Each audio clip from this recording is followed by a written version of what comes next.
Hi dears, welcome back to my channel. എല്ലാവരും സുഖമായിട്ടിരിക്കുന്നോ? ഇവിടെ ദേ മഴയൊക്കെ തുടങ്ങി, മക്കളൊക്കെ മുറ്റത്ത് വെള്ളത്തിൽ കളിച്ചുകൊണ്ടിരിക്കുകയാണ്. അവർ ഭയങ്കര സന്തോഷത്തിലാണ്. ഈ മഴക്കാലത്തെ നല്ല ചൂട് കടായി ചിക്കൻ്റെ ഒരു റെസിപ്പി നിങ്ങൾക്ക് ഞാൻ കാണിച്ചു തരാം. വളരെ ടേസ്റ്റിയാണ്, പറയാൻ വാക്കുകളില്ല, അത്രയും രുചിയാണ്. എല്ലാവരും അപ്പോൾ ഉണ്ടാക്കി നോക്കണം. അതിനു മുമ്പായിട്ട് ആരെങ്കിലും ആദ്യമായി കാണുവാണെങ്കിൽ ഒന്ന് സബ്സ്ക്രൈബ് ചെയ്ത് സപ്പോർട്ട് ചെയ്യണം. ഇഷ്ടമായ ലൈക്ക് ചെയ്യാനും ഷെയർ ചെയ്യാനും മറക്കരുത്. എന്നാൽ പിന്നെ നമുക്ക് വീഡിയോയിലേക്ക് പോയാലോ. ഒരു 3 സവാളയും, ഒരു കുടം വെളുത്തുള്ളിയും, ഒരു 5-6 പച്ചമുളകും, ഒരു വലിയ കഷ്ണം ഇഞ്ചിയും എടുത്തിട്ടുണ്ട്.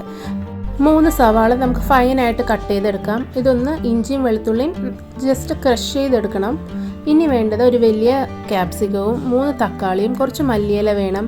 അത് നമുക്ക് ഡൈസ് ചെയ്താണ് നമ്മൾ കട്ട് ചെയ്യുന്നത്. കുറച്ച് മല്ലിയില ചെറുതായിട്ട് അരിഞ്ഞിട്ടുണ്ട്. 3 തക്കാളി ചെറുതായിട്ടൊന്ന് അരിഞ്ഞിട്ട് മിക്സിയുടെ ജാറിലിട്ട് നമുക്ക് ടൊമാറ്റോയുടെ പ്യൂരിയും റെഡിയാക്കിയെടുക്കാം. ഇത്രയാണ് നമുക്ക് വേണ്ടത്. ഇനി നമുക്ക് കടായി മസാല തയ്യാറാക്കിയെടുക്കാം. ഉണക്കമുളക്, ഏലയ്ക്ക, മുഴുവൻ മല്ലി, പിന്നെ ഒരു ബേ ലീഫ്, ഒരു കുറച്ച് ചെറിയ ജീരകവും കുരുമുളകും എടുത്തിട്ടുണ്ട്. അത് നമുക്കൊന്ന് ഒരു കടായിലിട്ട് നന്നായിട്ടൊന്ന് റോസ്റ്റ് ചെയ്തതിന് ശേഷം നന്നായിട്ടൊന്ന് ക്രഷ് ചെയ്ത് പൊടിച്ചെടുത്താൽ മതി. ഫൈനായിട്ടൊന്നും പൊടിക്കണ്ട, ഇതേപോലെ ജസ്റ്റ് ഒന്ന് ക്രഷ് ചെയ്തെടുത്താൽ മതി. ഇതാണ് നമ്മുടെ മെയിനായിട്ടുള്ള കടായി മസാലയുടെ സീക്രട്ടായിട്ടുള്ള ഒരു മസാല. ഇനി എടുത്തിരിക്കുന്നത് കാഷ്യൂ നട്ടാണ്. ഒരു 50 ഗ്രാം എടുത്തിട്ടുണ്ട്. അത് നമുക്ക് 1 ഗ്ലാസ് പശുവും പാലാണ് എടുത്തിരിക്കുന്നത്. അതിലിട്ട് ഒന്ന് നന്നായിട്ടൊന്ന് കുക്ക് ചെയ്തെടുക്കാം. അതിനുശേഷം ചെറിയൊരു ചൂടോടുകൂടി നമുക്ക് മിക്സിയുടെ ജാറിലിട്ട് ഇതേപോലെ ഒന്ന് അരച്ചെടുക്കണം. എന്നാൽ പിന്നെ തുടങ്ങിയാലോ. കടായിലേക്ക് കുറച്ച് സൺഫ്ലവർ ഓയിൽ ഒഴിച്ചു കൊടുത്ത് അതിലേക്ക് നമുക്ക് ഹോൾ സ്പൈസസ് ഒന്ന് ആഡ് ചെയ്ത് കൊടുക്കാം. അതിലേക്ക് നമ്മൾ നേരത്തെ ക്രഷ് ചെയ്ത് വെച്ചിരിക്കുന്ന ഇഞ്ചി, വെളുത്തുള്ളി, പച്ചമുളക് ചെറുതായിട്ട് അരിഞ്ഞതും അതും കൂടി ഒന്നിട്ട് നന്നായിട്ടൊന്ന് ആ ഒരു റോ ഫ്ലേവറൊക്കെ മാറുന്ന വരെ ഒന്ന് സോട്ട് ചെയ്തെടുക്കണം. നേരത്തെ ഫൈനായിട്ട് കട്ട് ചെയ്ത് വെച്ച് സവാളയും കൂടിയിട്ട് നന്നായിട്ടൊന്ന് സോട്ട് ചെയ്തെടുക്കാം. അത്യാവശ്യം കുറച്ച് സമയമെടുത്ത് തന്നെ നമ്മൾ ആ സവാള ഒന്ന് നന്നായി വഴറ്റിയെടുക്കണം. അതിൻ്റെ ആ ഒരു നല്ലൊരു ഗോൾഡൻ കളർ ആവുന്നത് വരെയെങ്കിലും നന്നായിട്ടൊന്ന് ഇതേപോലെ ആക്കിയെടുക്കണം. അതിനുശേഷം ഇതിലേക്ക് നമ്മൾ നേരത്തെ ഡൈസ് ചെയ്ത ഒരു വലിയ ക്യാപ്സിക്കവും വേറൊരു 2 സവാളയും കൂടി കട്ട് ചെയ്ത് വെച്ചിട്ടുണ്ടായിരുന്നു. അതും കൂടിയിട്ട് നന്നായിട്ടൊന്ന് സോട്ട് ചെയ്തെടുക്കണം. അപ്പോൾ ടോട്ടൽ 3 സവാള ചോപ്പ് ചെയ്തതും ഒരു 2 വലിയ സവാള ഡയസ് ചെയ്തതും എടുത്തിട്ടുണ്ട്. ഇതിലേക്ക് നമുക്ക് സ്പൈസസ് ഒക്കെ ആഡ് ചെയ്ത് കൊടുക്കാം. മല്ലിപ്പൊടി 1.5 tablespoon, garam masala 1 tablespoon, Kashmiri ചില്ലിപ്പൊടി 1 ടേബിൾ സ്പൂൺ, പിന്നെ ടർമറിക്ക് 1/2 ടേബിൾ സ്പൂൺ. ഇത്രയും ഇട്ട് നന്നായിട്ടൊന്ന് സോട്ട് ചെയ്ത് കൊടുക്കണം. ഇതിലേക്ക് ഒരു 1/2 ടേബിൾ സ്പൂൺ നമ്മൾ നേരത്തെ പൊടിച്ച് വെച്ച കടായി മസാലയും കൂടി ചേർത്ത് ഇളക്കി കൊടുക്കാം.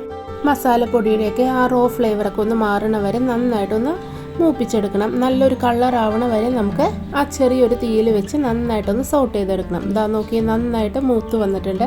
ഇതിലേക്ക് നമ്മൾ ഒരു 3 ടൊമാറ്റോ പ്യൂരി ചെയ്ത് വെച്ചില്ലേ, അതും കൂടി ചേർത്ത് നന്നായിട്ടൊന്ന് ഇളക്കി കൊടുത്ത് അതൊന്ന് കുക്ക് ചെയ്തെടുക്കണം. തക്കാളിയുടെ പച്ച ടേസ്റ്റൊക്കെ മാറണ വരെ നന്നായിട്ടൊന്ന് സോട്ട് ചെയ്തെടുക്കാം. ആ മസാലയൊക്കെ നന്നായി കുക്കായി വന്നിട്ടുണ്ട്. അതിലേക്ക് നമ്മൾ കഴുകി വൃത്തിയാക്കി വെച്ചിരിക്കുന്ന ആ ചിക്കൻ്റെ പീസുകളും കൂടി ചേർത്ത് നന്നായിട്ടൊന്ന് ഇളക്കി യോജിപ്പിച്ച് കൊടുക്കുക. ഞാനിവിടെ ഒരു 1 കിലോത്തിൻ്റെ ചിക്കനാണ് എടുത്തിരിക്കുന്നത്. ഇതാ നോക്കി, ആ മസാല തന്നെ കാണാൻ തന്നെ നല്ല ഭംഗിയാണ്. നമ്മളിതെല്ലാം ചെയ്ത് ഫിനിഷ് ചെയ്ത് വരുമ്പോൾ വളരെ നല്ല ടേസ്റ്റിയാണ്. ഇത് നമുക്ക് നല്ലൊരു പുലാവിനെ കൂടി കഴിക്കാം, അല്ലെങ്കിൽ ജീര റൈസിനെ കൂടി കഴിക്കാം. അതും അല്ലെങ്കിൽ ചപ്പാത്തി, പൊറോട്ട എല്ലാത്തിനെ കൂടി നല്ലൊരു കോമ്പിനേഷനാണ്. ചിക്കൻ വേകാൻ ആവശ്യമായ ഒരു 1/2 മുതൽ 3/4 ഗ്ലാസ് വരെയുള്ള വെള്ളവും ഒഴിച്ചു കൊടുക്കുന്നുണ്ട്. എല്ലാം കൂടി നന്നായിട്ടൊന്ന് മിക്സ് ചെയ്ത് കൊടുത്തതിന് ശേഷം നമുക്ക് അടച്ചു വെച്ചിട്ട് കുക്ക് ചെയ്തെടുക്കാം. അറിയാലോ, ചിക്കനൊക്കെ അത്യാവശ്യം കുറച്ച് വേവുണ്ട്. അതുകൊണ്ട് തന്നെ പാകത്തിന് എല്ലാവരും കുക്ക് ചെയ്തെടുക്കണം.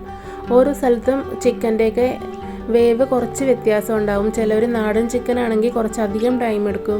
അല്ല നമ്മൾ സാധാരണ നോർമൽ ബ്രോയിലർ ചിക്കൻ ആണെങ്കിൽ അത്രയും ടൈം എടുക്കില്ല. ഈ സമയത്ത് പാകത്തിന് ഉപ്പും ഒരു 1/2 ടീസ്പൂൺ പഞ്ചസാരയും കൂടി ഇട്ട് കൊടുക്കുന്നുണ്ട്. കാരണം ആ എരിവ് ഒന്ന് ബാലൻസ് ചെയ്യുമ്പോഴാണ് നമുക്ക് ആ കറക്റ്റ് ടേസ്റ്റ് കിട്ടുന്നത്. ഇതാ നോക്കി, ഓൾമോസ്റ്റ് ചിക്കൻ നന്നായിട്ട് കുക്കായി കിട്ടിയിട്ടുണ്ട്. ഇതിലേക്ക് നമ്മൾ നേരത്തെ അരച്ച് വെച്ചില്ലേ കാഷ്യൂവും പശുവും പാലും കൂടി മിക്സിയിൽ അടിച്ച് വെച്ചില്ലേ, ആ ഒരു പേസ്റ്റും കൂടി നമുക്ക് ചേർത്ത് നന്നായിട്ടൊന്ന് ഇളക്കി കൊടുക്കാം. ഈ സമയത്താണ് പെർഫെക്റ്റ് ആ സ്മെല്ലൊക്കെ നമുക്ക് കിട്ടുന്നത്. വളരെ ടേസ്റ്റി ആയിട്ടുള്ള നല്ല തിക്ക് ഗ്രേവി ആയിട്ടുള്ള സൂപ്പർ, എനിക്ക് പറയാൻ വാക്കുകളില്ല, അത്രയും ടേസ്റ്റിയാണ് ഈ ഒരു കടായി ചിക്കൻ. അപ്പോൾ എല്ലാവരും ഉണ്ടാക്കി നോക്കണം. ആ ഗ്രേവിയിലൊക്കെ കിടന്ന് ഒന്നും കൂടി ഒരു സ്ലോ ഫ്ലെയിമിൽ ഒരു 5 മുതൽ 7 മിനിറ്റ് വരെ സ്ലോ ഫ്ലെയിമിലിട്ട് ഒന്ന് നമുക്ക് ആ മസാലയൊക്കെ ചിക്കനിലേക്ക് ഇറങ്ങുന്ന രീതിയിൽ ഒന്ന് കുക്ക് ചെയ്തെടുക്കാം. അപ്പോൾ വളരെ ടേസ്റ്റി ആയിട്ടുള്ള കടായി ചിക്കൻ ഇവിടെ തയ്യാറായിട്ടുണ്ട്. അവസാനം നമുക്ക് ഫിനിഷ് ചെയ്യാൻ വേണ്ടി കുറച്ച് മല്ലിയില ഇട്ട് കൊടുക്കുന്നുണ്ട്. മല്ലിയിലയും നമ്മൾ നേരത്തെ ക്രഷ് ചെയ്ത കടായി മസാല ഉണ്ടല്ലോ, അതും ഒരു കുറച്ച് മതി, 2-3 പിഞ്ച് മതിയാവും. അതും കൂടി നമുക്ക് ഇട്ട് കറി നമുക്ക് ഫിനിഷ് ചെയ്യാം. അപ്പോൾ വളരെ ടേസ്റ്റി ആയിട്ടുള്ള കടായി ചിക്കൻ ഇവിടെ തയ്യാറായിട്ടുണ്ട്. എല്ലാവരും മറക്കാതെ ചിക്കൻ വാങ്ങുമ്പോൾ ഇതേപോലെ ഉണ്ടാക്കി നോക്കണം. വളരെ ടേസ്റ്റി ആയിട്ടുള്ള ഒരു നോർത്ത് ഇന്ത്യൻ ഡിഷാണ്. ചപ്പാത്തിനെ കൂടി, നാനിനെ കൂടി, അല്ലെങ്കിൽ ഗീ റൈസ്, ജീര റൈസ്, അതിനെ കൂടിയൊക്കെ നല്ലൊരു കോമ്പിനേഷനാണ്. എല്ലാവരും മറക്കാതെ ഉണ്ടാക്കി നോക്കണം. എന്നിട്ട് അഭിപ്രായം കമൻറ്റിലൂടെ അറിയിക്കണം.